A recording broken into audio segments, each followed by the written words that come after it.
Hello you awesome possums! So during my chaotic Oshire experience, I developed a slight PTSD from flails and tanks. During my recovery, I had some thoughts on what I'd like to see in the game when it comes to our beloved treaded vehicles. So I figured I'd start a small series in the channel I'd like to call Fantasy Feature. In this series, we're gonna take sense and logic in the game and set them aside for now. Just for now, so I have room for my creative and possibly crazy fantasy juices. That sounds a bit wrong, but I'm sure you get it. But don't worry, I'm gonna keep it as PlanetSide 2 as possible. And after watching, let us know in the comments what do you want to see in the game as your fantasy feature. Let's jump into it. In this fantasy feature, I want to add armor or tank transports in the game. Having said that, we're gonna talk about the following things: type of ship, functionality, and upgrades. If you're a fan of Star Wars, particularly the Clone Wars era, you're quite familiar with this ship.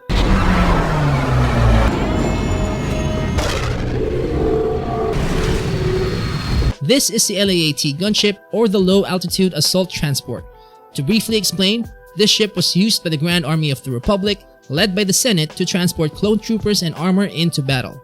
By the way, you'll see a couple of Clone Wars references here and there because I'm a huge fan of the show. And every time I play PlanetSide 2, I'm constantly reminded of the series. Come to think of it, I think it's one of the reasons why I still play the game.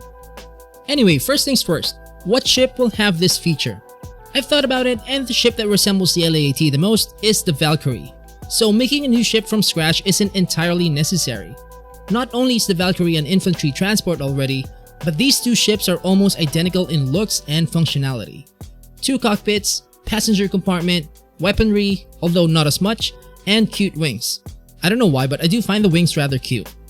The LAAT can be modified as an armored transport, so why not do it for the Valkyrie? The passenger compartment can be removed to make room for a docking or a clamp system to latch onto the armor. I think this will work great with well-coordinated squads or platoons. Not only is it a way for vehicles to get to point A to point B faster, it also offers another layer of strategic approach when it comes to combined arms. Question: what about the solo players? Well, to be honest, I don't think this vehicle will be popular to the shoot first, ask questions later kind of player. I think this will be a lot more suited for players who are into playing the support role every now and then. You'll be surprised because I'm positive there are tons of players in PlanetSide 2 that enjoy playing the support role.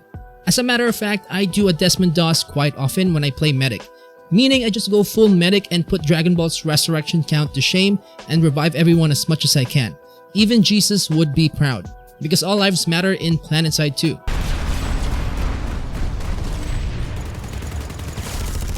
Die, you little The regular Valkyrie will still be available since the vehicle Valkyrie is a separate vehicle you can pull from the terminal, and this will cost you 300 nanites. So you might be wondering about this.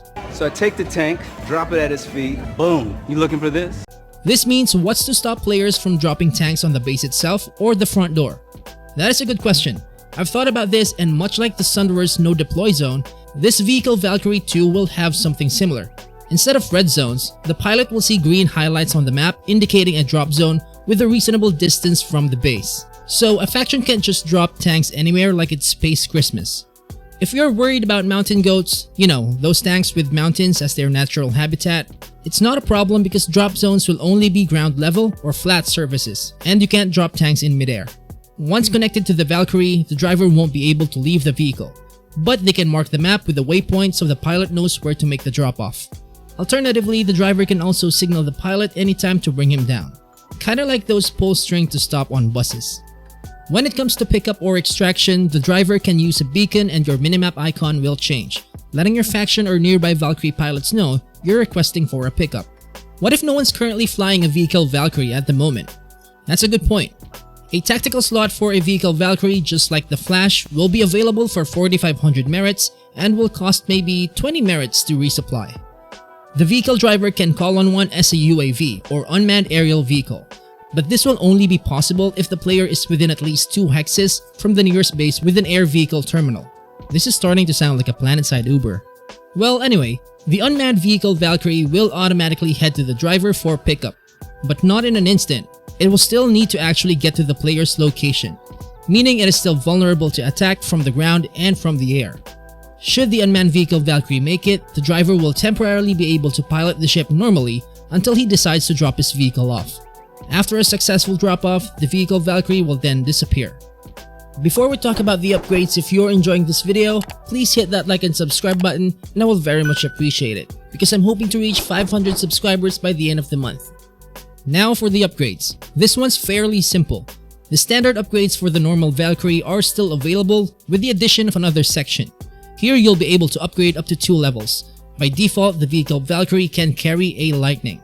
Upgrading the ship for the first time will enable the Valkyrie to carry Prowlers, Magriders, Vanguards, and Chimeras.